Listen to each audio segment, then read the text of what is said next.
Good morning and happy Saturday. How's everyone doing out there this morning? Woohoo! Great. Good morning. Hey, Good good morning. morning. Good morning. Good morning. Wonderful. It's snowing outside. Yes, it is. And it is Saturday, the 24th here, January 24th.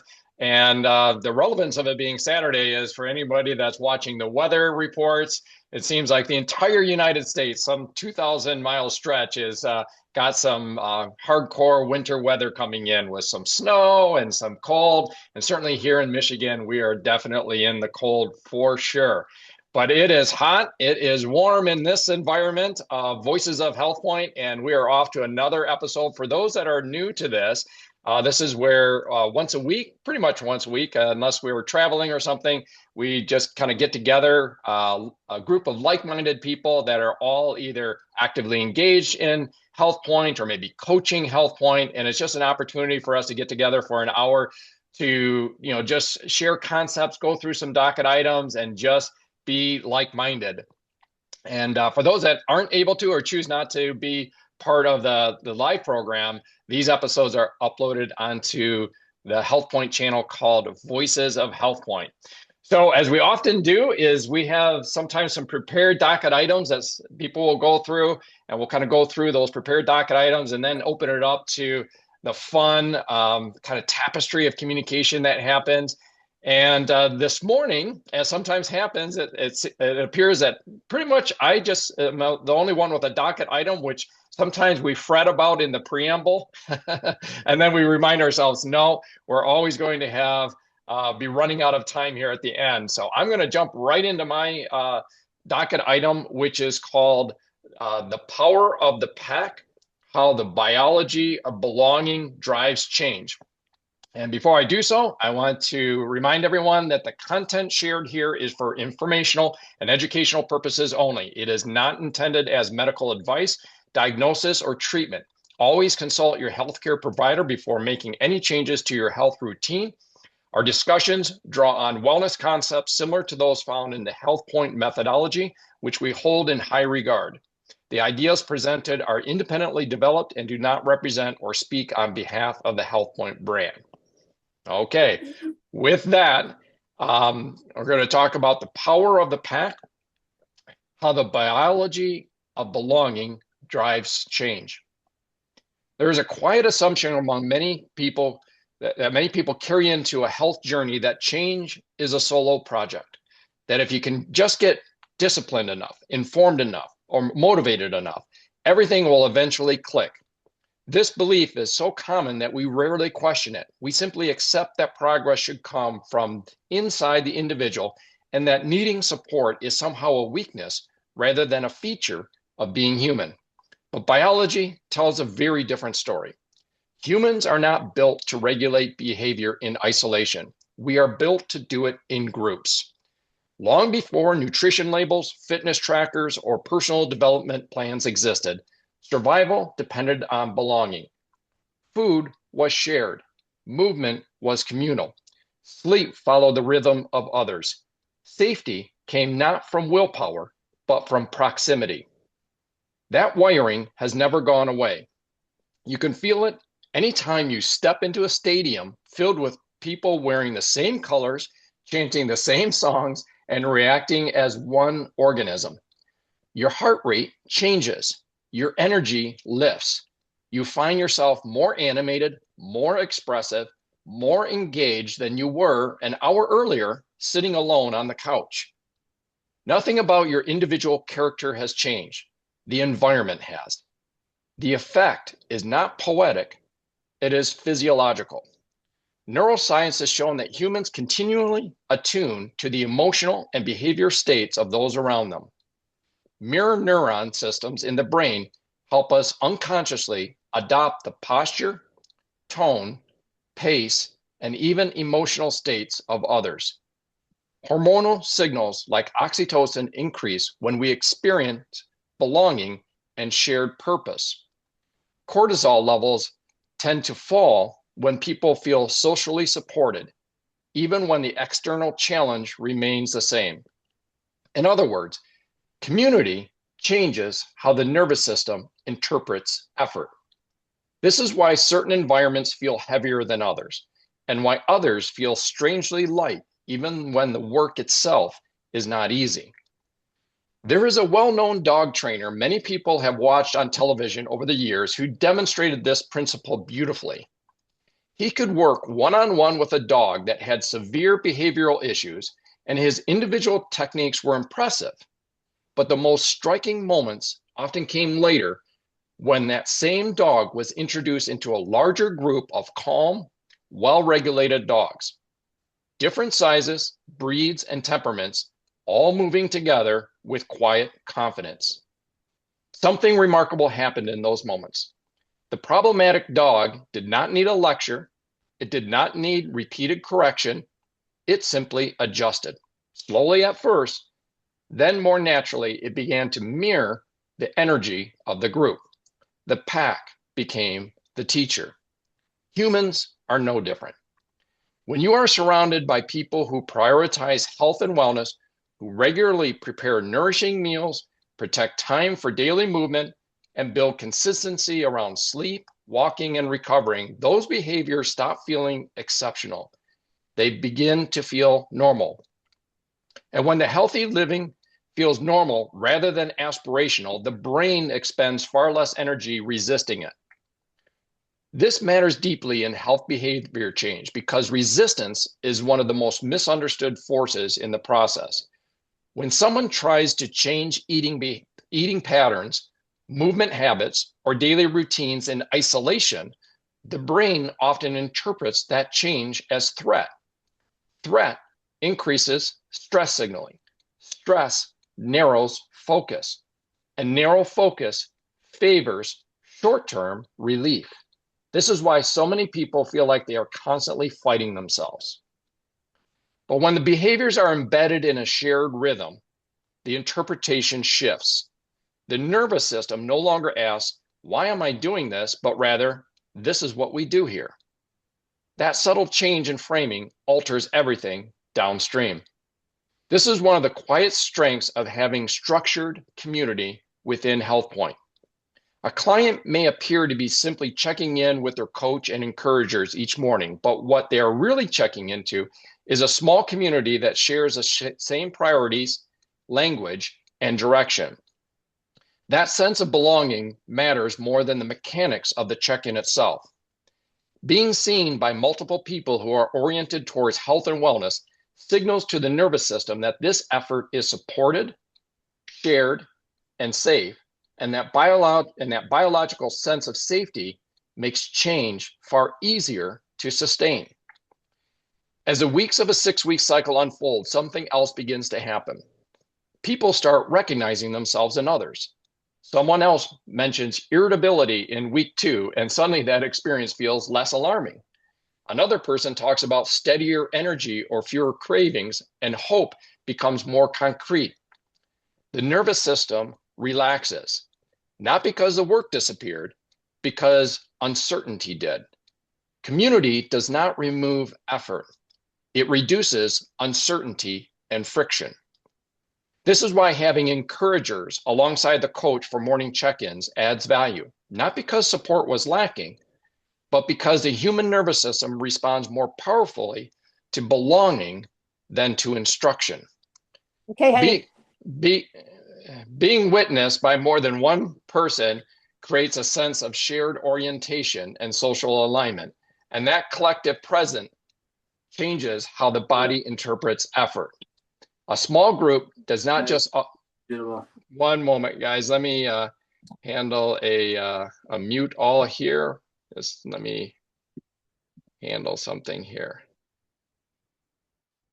Okay, that happens sometimes.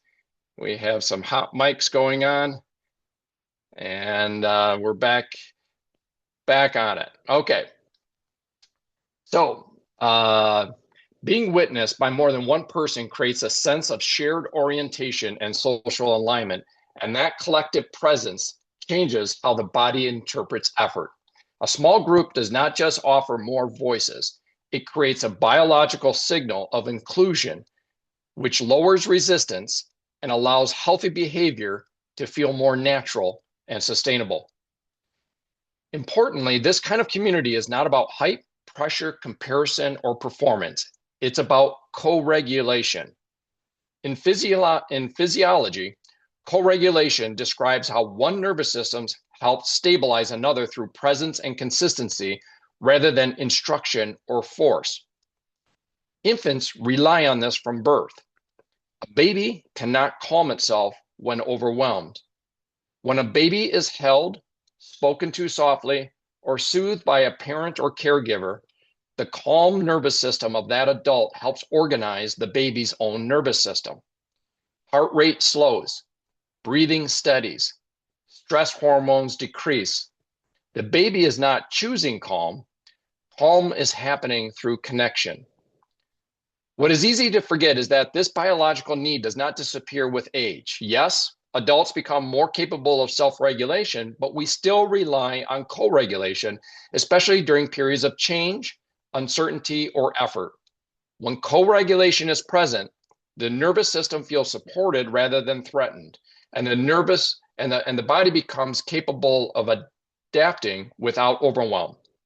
This helps explain why people often report that things feel easier, though the plan itself did not technically change.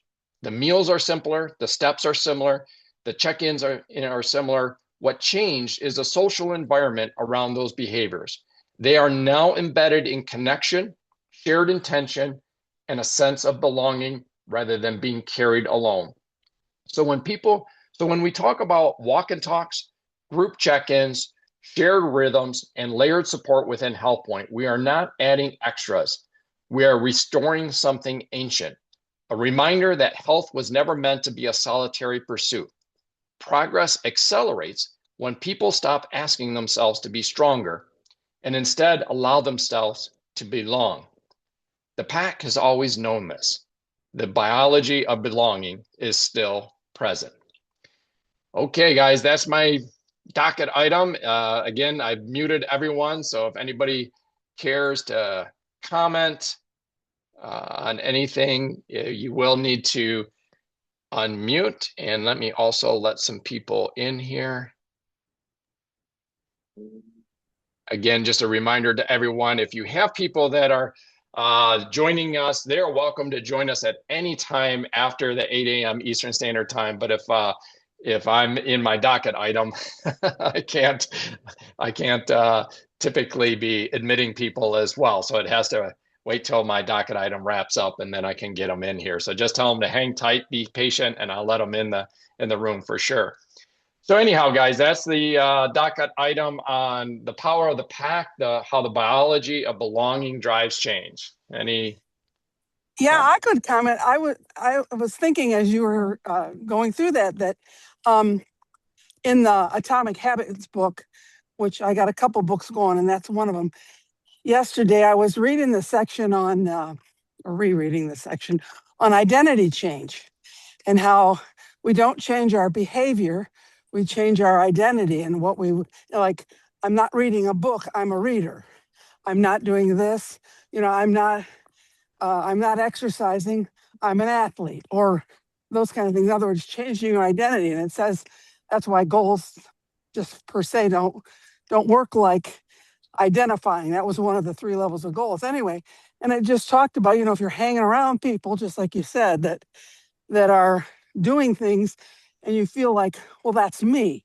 I'm part of that group, therefore I do this, and that's what he said. He was talking about the fact that to have anything be sustainable, you have to you have to have identity. You have to identify yourself as being part of that, or that's you. So that's exactly what you're talking about there. So I thought, well, there you go. Two things, and they always mesh. HealthPointe, it's always they there. do.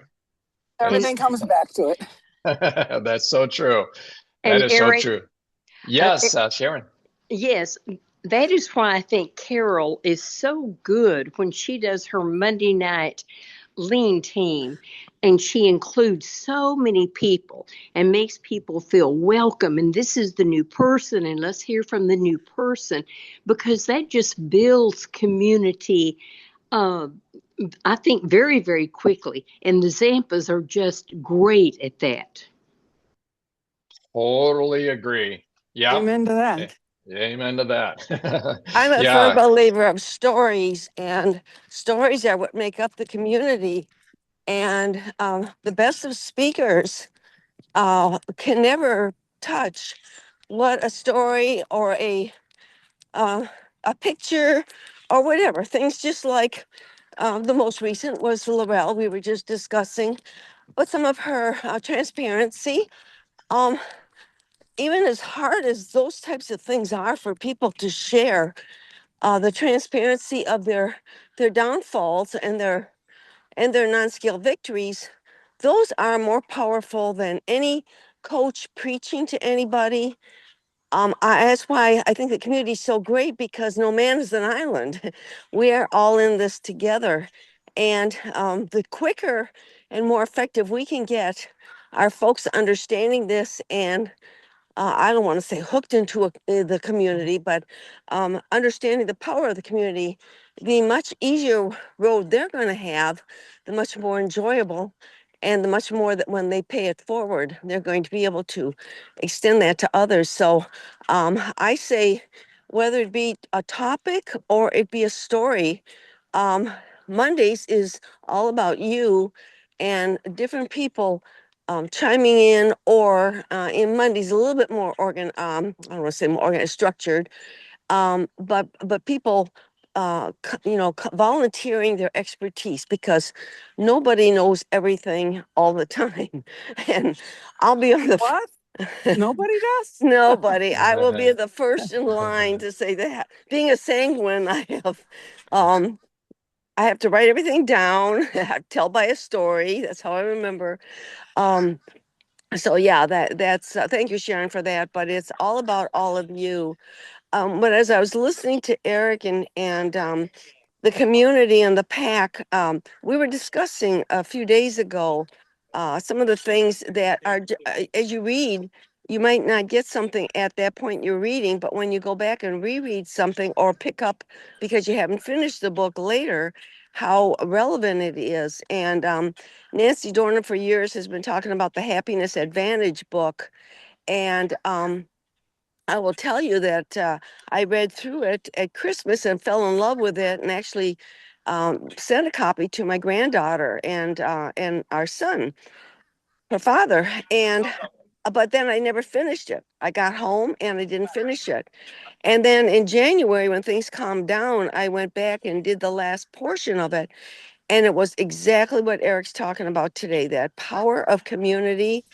And in there, I was sharing with somebody that Google Corporation actually keeps their um, um, cafeterias, their restaurants open after hours, after work hours, so people can linger and communicate and develop a community around those cafeterias.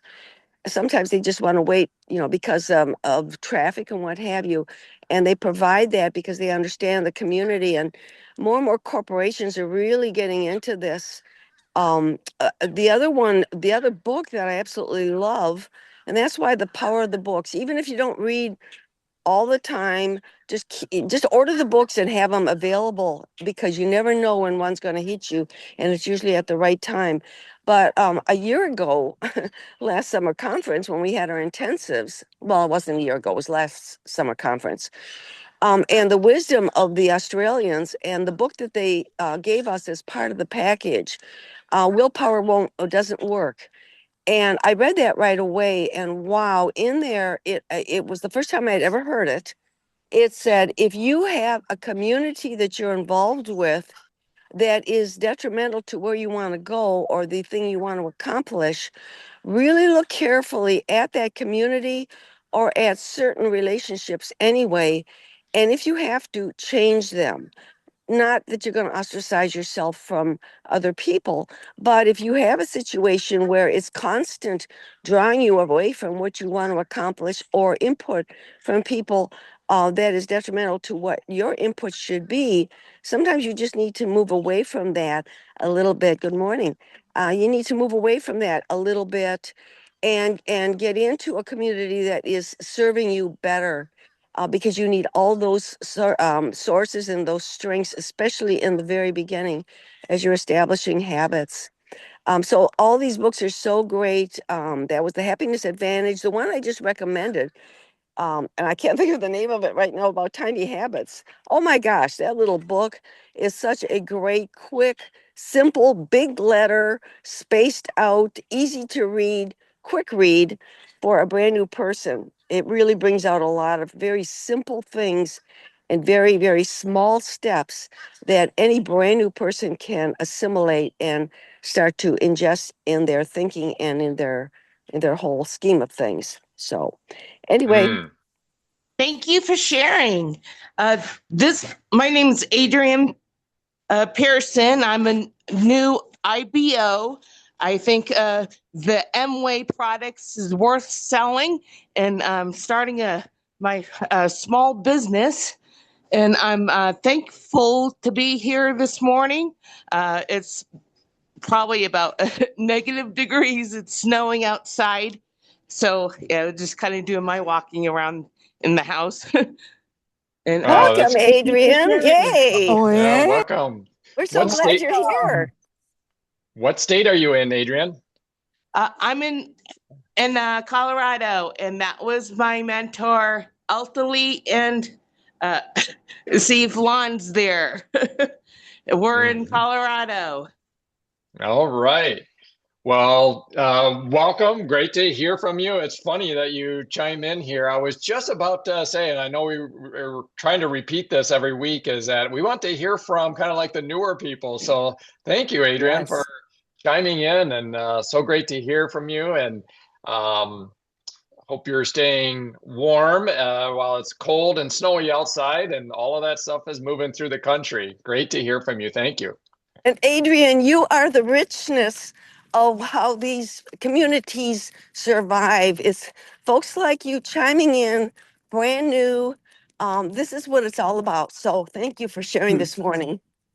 Back to you, Eric. Yeah. Eric, I wanted to say something too. Sure. That it's interesting because a friend of ours in the area who lives in Dexter actually has written a devotional. She wrote a book, and then she's written a devotional, and I bought one.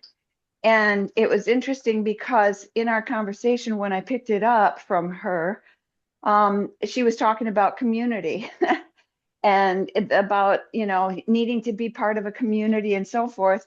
And just yesterday, she sent me an app, and it's to include other people who are reading the devotional and so forth in the quote community. And I thought, yeah, this really is where it's needed.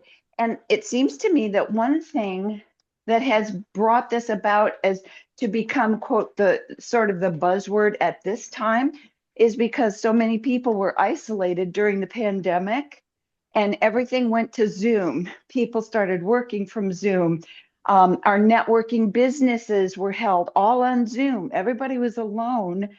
And the difference, well, kids, getting their instruction all by themselves at home without that social interaction, it just changed. It changed everything. And I love the biology of needing to be part of a community because that is, it's so scientific and so, it really truly supports why it's important to be part of a community. So I loved this article of yours this morning.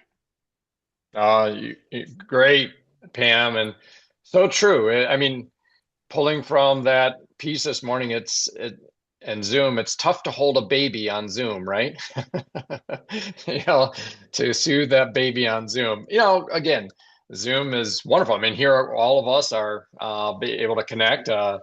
People from Colorado and Michigan and Florida and so forth. But that connection, and I think we could dovetail that into the live events, right? Many of us were just in California and connecting in person. And yes, we do the Zooms and all the different ways of communicating, but 3 times a year. We have the opportunity to come to a conference, and yes, to learn. That's part of it. But really, it's really about the being live together. And again, it's tough to hold a baby by Zoom. So very, very powerful there. Well, I would add, we were talking about, how all of this weaves together, like the identity change from Atomic Habits and what Carol just mentioned about people being, we need everybody to join in. Because I remember when I was under the sheets watching my first walk and talk, I share that because there are people of all kinds. There's somebody else out there who doesn't know whether they should join or be a part of this because they don't identify with, or they don't feel like they're like the community. But if you get enough people, I mean, not that we want to come on here and tell all the things we messed up, but the fact that, I remember when Kathy Munoz missed her gazillion million steps by one day when she had her tooth thing, all of a sudden she was way more identifiable. And, it was just like, oh, okay, well, I can do that. I can walk for 15 years and then oops, or whatever, So I just think that's again, it all goes together. The community is made up of everybody, not just people who have done it or are having success. It's everybody, because everybody will find themselves somewhere in that process. And then they'll feel like they belong. They can change their identity to help change their behavior. Back to you. That's so great, Laurel. Yeah, it's, when you're engaged with that community, you see that beautiful imperfection of all of us. And, that's the one thing we all have in common, right? We're all very imperfect. And, for a moment there, we thought Kathy was perfect, or at least as it relates to her steps, right? And then, but no, it's so true, Laurel, is that, and I love how you shared this in your amazing story this past Monday. That again, just picking up on Sharon and talking about the Monday night that Carol does, and the power of your story, Laurel, and kind of beginning in that mode, where we all tend to kind of like slowly engage into a community. Some people jump right in, but more often than not, it's something where we kind of stick our toe in the water and then kind of get ever increasingly engaged. And that certainly sounded like that was your kind of experience. And look at you now. Well, I want to thank you guys for having a big blizzard up there, because my husband and I went round and round about this was too long to be down here. Shouldn't be down in Florida in January. That's too much time, and we're not second guessing ourselves today. Good choice. Good choice. Yeah. But no, it's, as I was reflecting on that TV program that used that power of the pack, and again, kind of picking up on what your experience, Laurel, with just kind of at first just having your earbuds in and staying under the sheets, off camera, off mic, and just kind of listening in. It's interesting for any of you that have ever seen those episodes. It's called The Dog Whisperer. I don't know if they're still on or not, but really, really fun program and very informative for sure. But when Caesar would bring this dog to this enclosure, this massive multi-acre enclosure that had maybe 20 or 30 dogs of his, that were there as this pack, again, all different breeds, all different sizes, but a collective, almost a single organism in terms of a pack, in terms of their behavior. And when he would bring that dog up to the gate to introduce into the pack, it's not like that dog was going, Yahoo, this looks great. I'm excited, open up the gate so I can come in and be with my friends here. No, what was that dog? Because again, that dog was coming from a standpoint of being, very nervous. I mean, some of these dogs were very, neurotic and having all kinds of behavior issues. And so the last thing that dog really wanted to do when Caesar would open up that gate is go, bounding in and play with his other dog buddies. No, quite the opposite. Really wanted to like run. His tail was tucked. His ears were back. But those other dogs, came up and greeted him as dogs do, and then they kind of just sniffed each other, and then they just left each other alone, more or less. And sometimes that dog would sit under there was all kinds of things in this enclosure. There was structure and tables and boxes and everything, and that dog might just hang out in almost seclusion because it was scared, it was nervous, but it was keenly observing and just picking up on the energy of this emotionally balanced pack. And it's almost like suddenly, kind of the penny dropped, and it was like, it liked it. And it would kind of just slowly, move out and tentatively kind of engage with the pack. And then, things progress.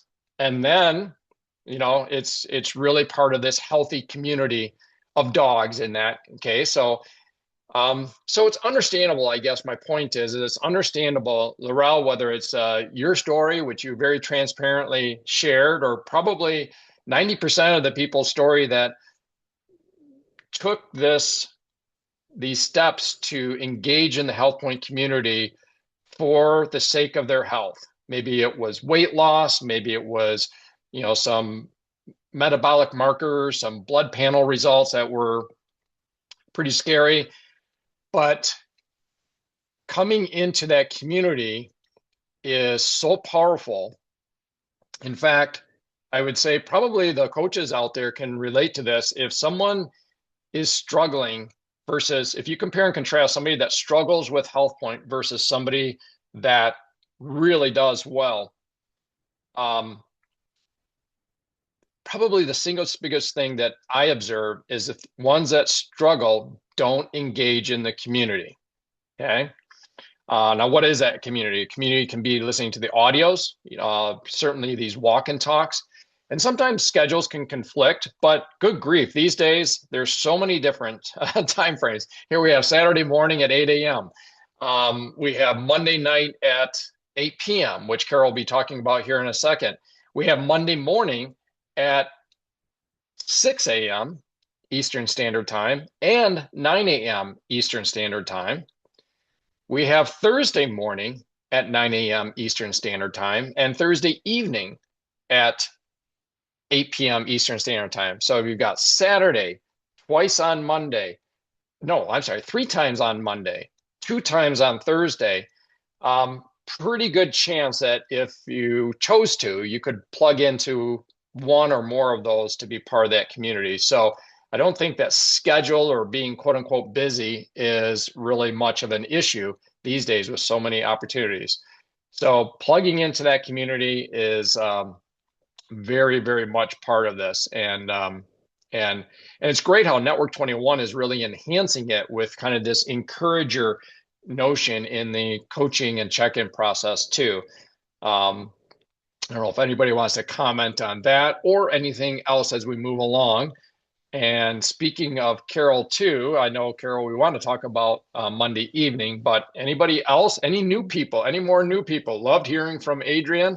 Any other new people or people that maybe we don't hear from as often? Feel free to chime in. Pam, it was great to hear from you. Of course, Sharon Webb.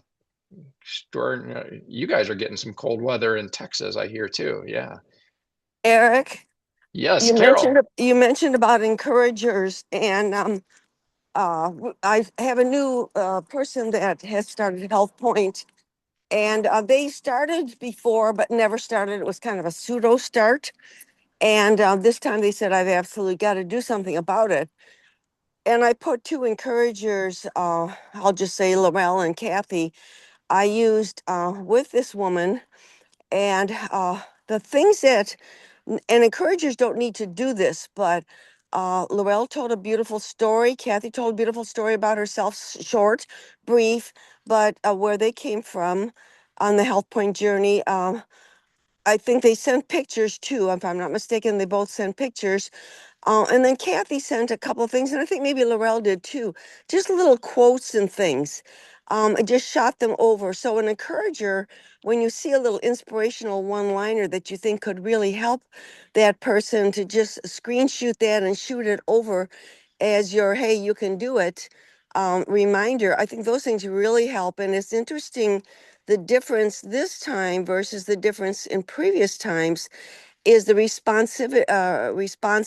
I don't even know if that's a word, but the receptiveness and the amount of responsing, accountability, and all that type of thing has definitely changed.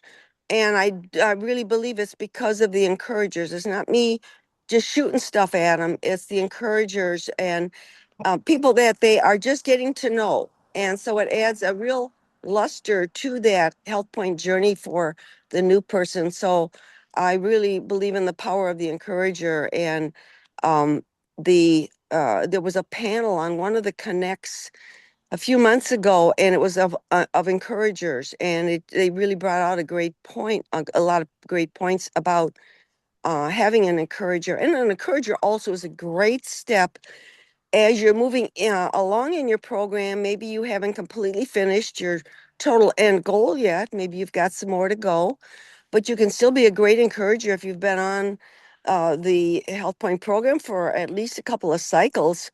And you know the ups and downs and things that people face. You can definitely be an encourager, and we welcome people that volunteer to be encouragers, because every personality, every, male or female, age, it doesn't matter. A real nice mix is great for those brand new people. And what do you say?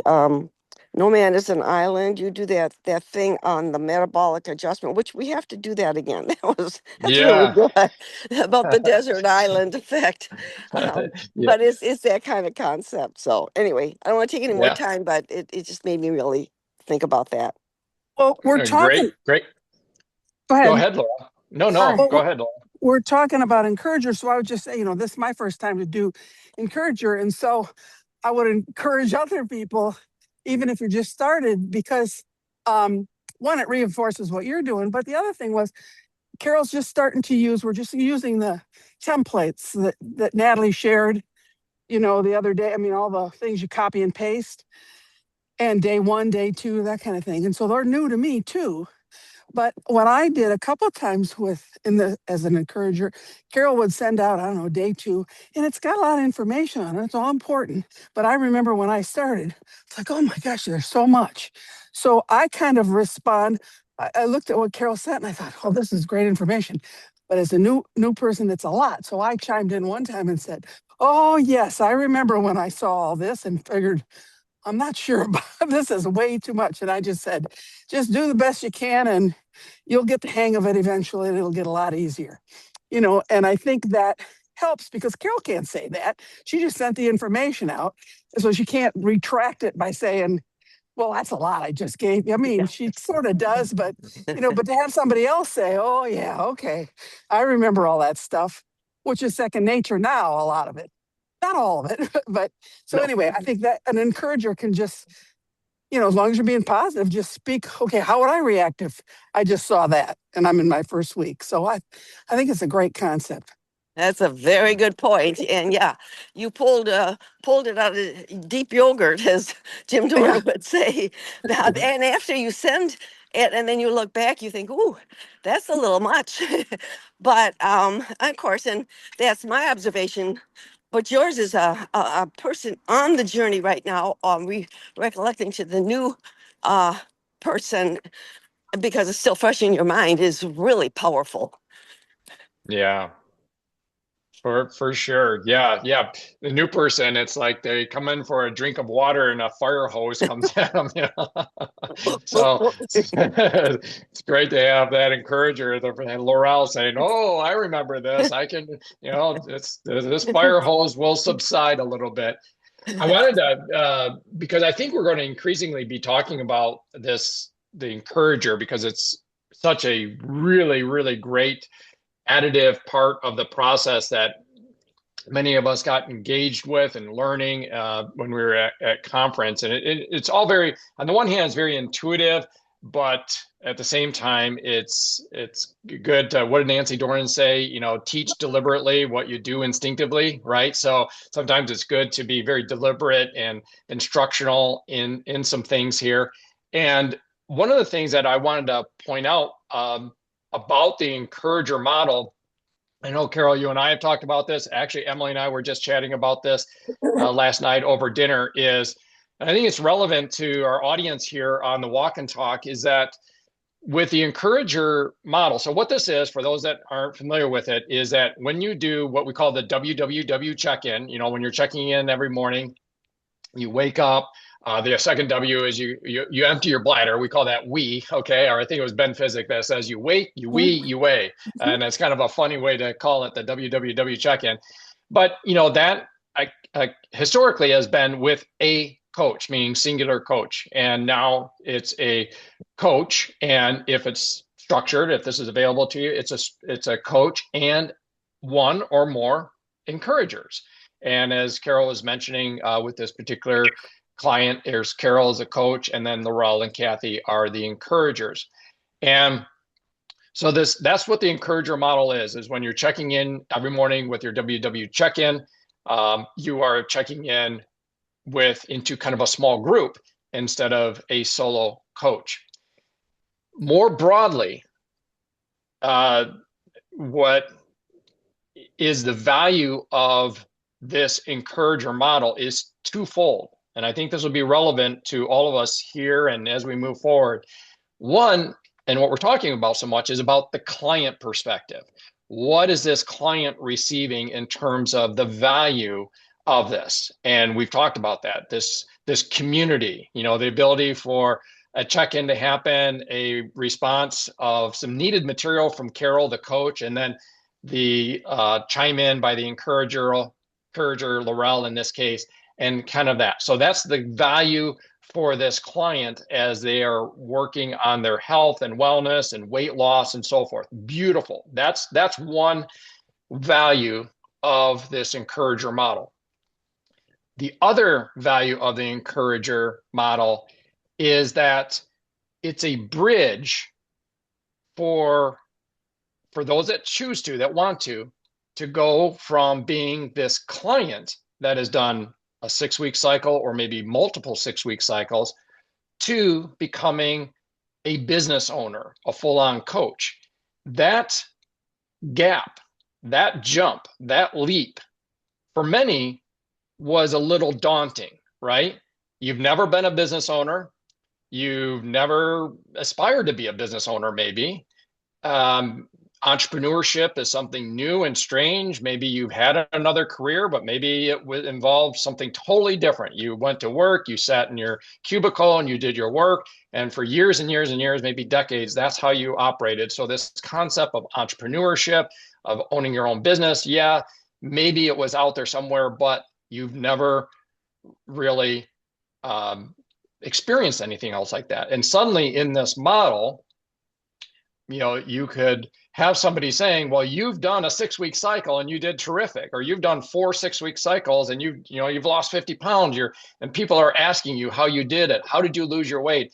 And then there are others in this community that say, hey, you can become a coach. Yeah, you can. And maybe, and there are those people that, yeah, that's no problem. They become an IBO and become a coach, and they make that leap because that's where they're at. But for many, that leap was too big.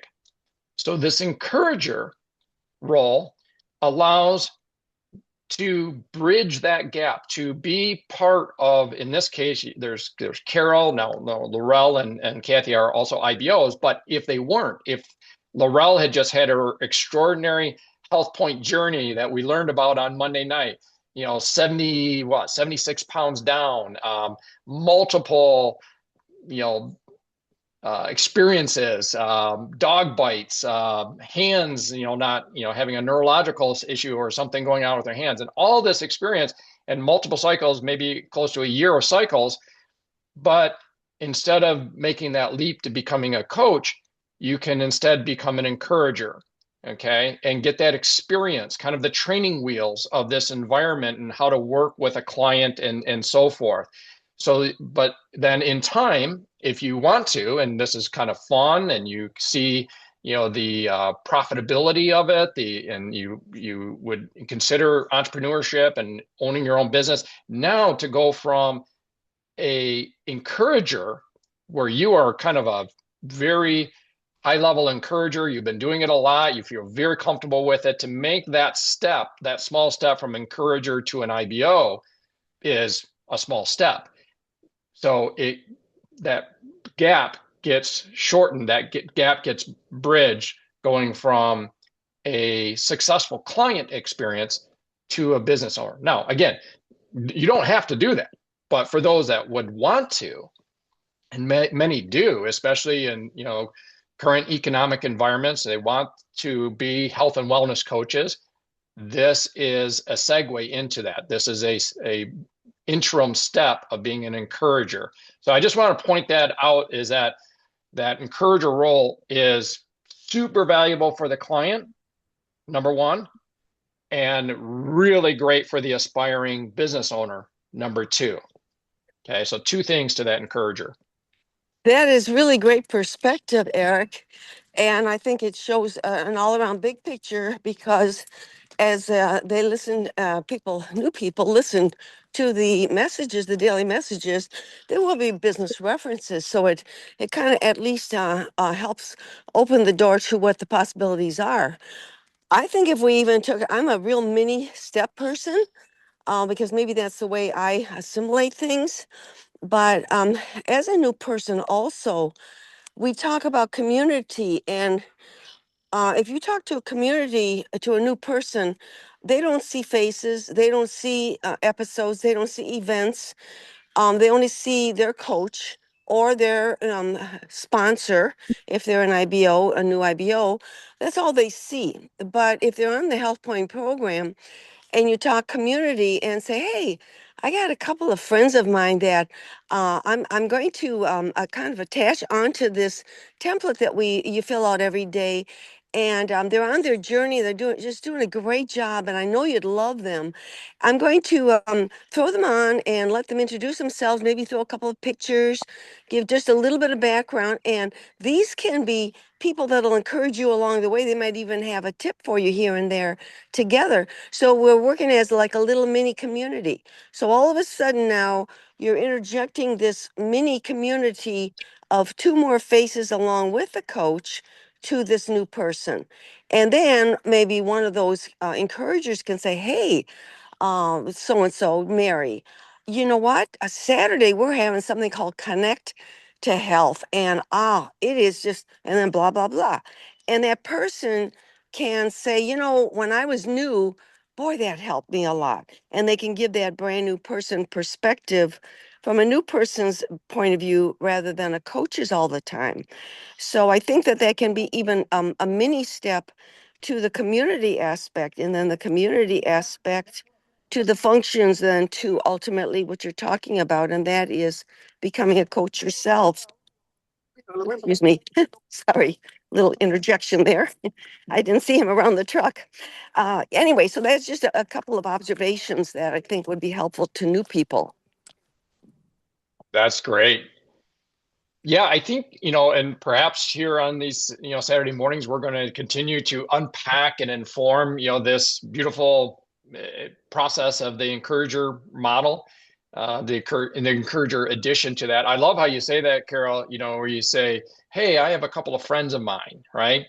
Mm-hmm. I mean, that just sounds, and it's accurate. It is. And it's, yeah, it's very, very, very accurate, very truthful, but it just sounds so fun, Of course, I would like to get the input from a couple of friends of yours, Of course.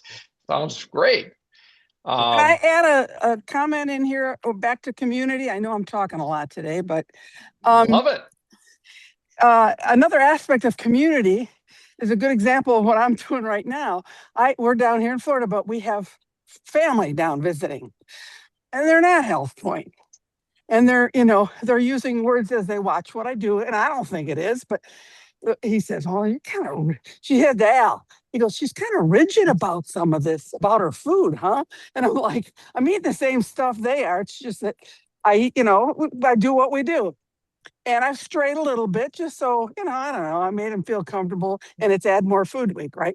So, but I had to come this morning out here to get around the pack because I was not in my pet. Al's very supportive, and I could not do this without him. He's become quite the chef that knows what he knows when I need to eat before I do. But just being around that for a few days, I could feel it, and even Carol said on my food log before they came, she goes, it'll be interesting to see what happens when company comes. Yeah, well, kind of like Christmas, So anyway, having the community, even for those of us who've been doing it for a while, you get back in the pack and okay, all right, here I am. I'm okay. I'm not weird. I'm not rigid. I'm healthy, so anyway, so you used a perfect word, and I don't know, it was just off the cuff, but I think it's a word we all need to know. It was called HealthPointe fatigue. Oh, yes. Because I've been doing it for over a year, and it's kind of like, I'm not a routine person. I never drove home from work. I know, Carol, you knew this. I never drove home from work in all of the years, 30 some years. I never came home the same way 2 days in a row. I forced myself when I get to my house to turn one block early, just so, all right, I did that yesterday. I got to do something else. That was just me. I know it drove Hank nuts all these years, but I'm not a routine person. So doing this for a year, I think HealthPointe fatigue. It was a little bit, I needed to just stray a little bit, and this is the best week to do it. So anyway, but I'm back on it. I came back down today. So thank you, Pack. I think great point. Super great point. To know that there's that, you can always and probably deliberately do come back to the pack, so to speak, right? Your pack of friends, your pack of like-minded people. I mean, you're always in a pack, right? It's just what pack are you, right? So for people that are like right now being judgmental about this, excuse me, you're a part of a pack too. It's just, are you deliberately choosing your pack, or is this just a pack of like people that are a pack of unhealthy people that leads to some pretty bad health outcomes and life choices and stuff like that. But don't delude yourself into thinking you're not part of a pack. Everybody is. It's just which one are you? And I love that, Laurel, that in our you may choose to go out on a solo venture, stray outside the pack, so to speak, go outside the confines of that community. And that's fine. That's perfectly fine. And it feels way more safe when that you can come back and, and rejoin and kind of reorient with that community that you really enjoy. And there's huge value in that, to know, because there are some, they're not packs, they're not communities, they're clubs. You step out, you're gone. See ya. We never want to see you again, right? They ostracize you. Here, it's just in and out. Your choice. And but the pack is way bigger than this. Saturday morning pack. This pack is March. Is worldwide, and thousands, tens of thousands of people in this HealthPointe community. So. Yeah, great point. I love it. We are, well, any other thoughts? And then we'll probably wrap up, Carol, with some things that would love to hear you talking about Monday night, 2 nights from today. But before we do so, any other thoughts, comments, new people? Hi, I'm Lee Halley. Can you hear me? Sure can. Colorado Springs. I get to have the Sharon and Jerry Weber as my teachers, and they're just awesome. And I get to be Adrian's sponsor, and looking for other people like Adrian. And I'm just very blessed. Thank you so much for letting me join today. Oh, well, thank you so much. And what's your first name again? Alta Lee. Alta Lee. Thank you so much. On here, but it's Hallie. I've been married 2.5 years to my new wonderful husband. Wonderful.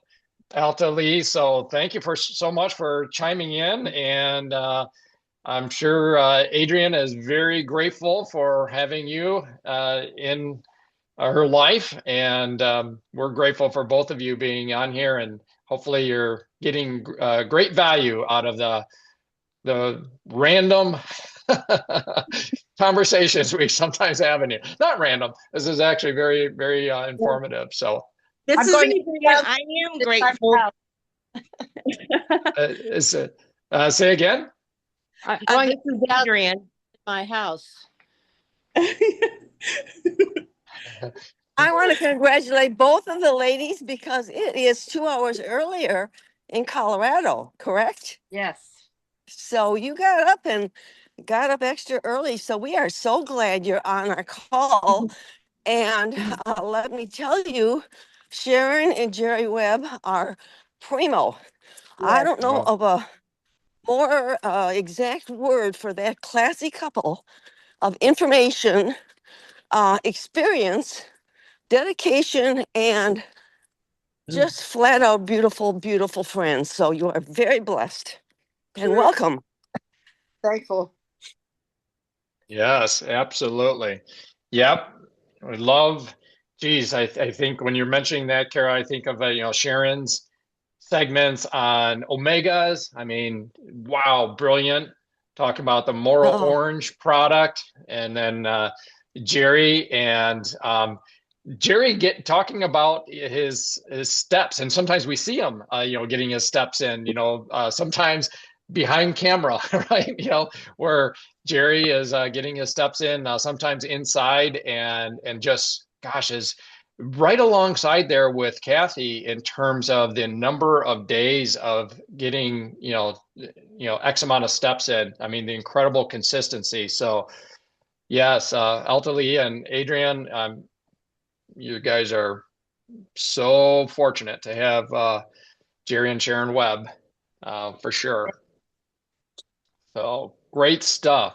Well, speaking of amazing, iconic figures out there, Carol, as we're wrapping up here the last couple of minutes here, you have a really, really special guest that has agreed and cleared his schedule to be on for Monday night, 8 p.m. Eastern Standard Time, which I know you send out the link for that. It's a Zoom link for Monday night at 8 p.m.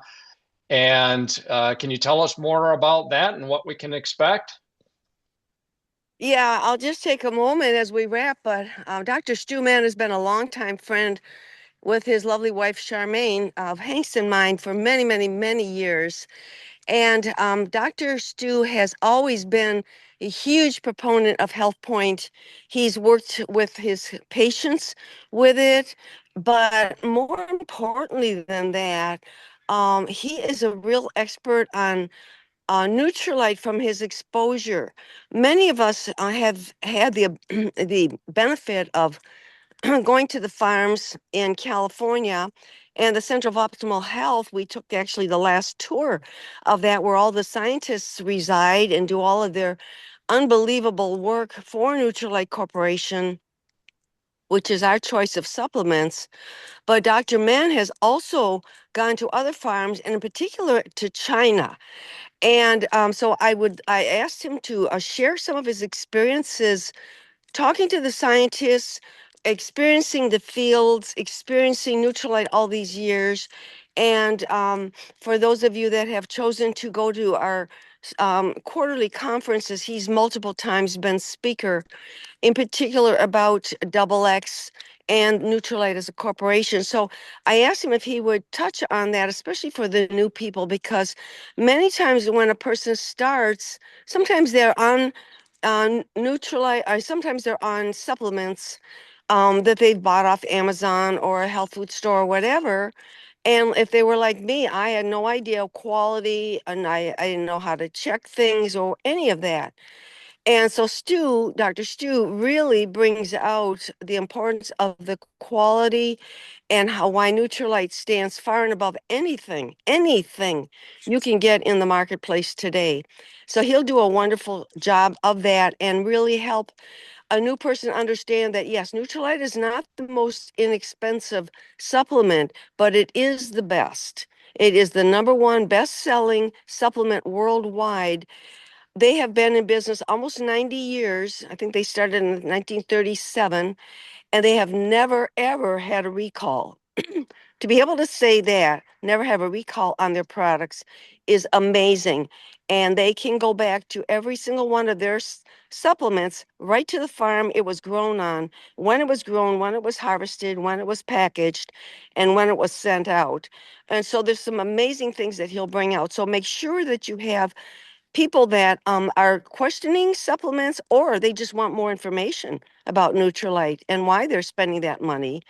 And I guarantee you, he'll be awesome. So we're very excited about his offering to be our speaker, and he will pretty much be our program other than a quick open and close. So make sure you get plenty of people on, because it's going to be awesome. Wow. Looking forward to that. And thank you, Carol. Thank you, Carol and Hank, for, takes effort to get these things lined up, to reach out to people, and grateful that you guys have such a closeness, a relationship with Dr. Men. And yeah, can't wait for that. So that's Monday evening. And assuming everybody has their power. Yeah. If you don't have power, I have a prayer I sent out last night. Actually, I sent it to my family. I think I might send it to my whole list. And it is to pray no power outages for any people that are in the path of any cold weather and storms. Amen. That's our prayer. It was a beautiful prayer that somebody said. I'm going to send it out to everybody, and hopefully it doesn't offend anybody, especially if you're in the cold area, you'll appreciate it. Anyway, I'm sorry. For sure. No, it's great.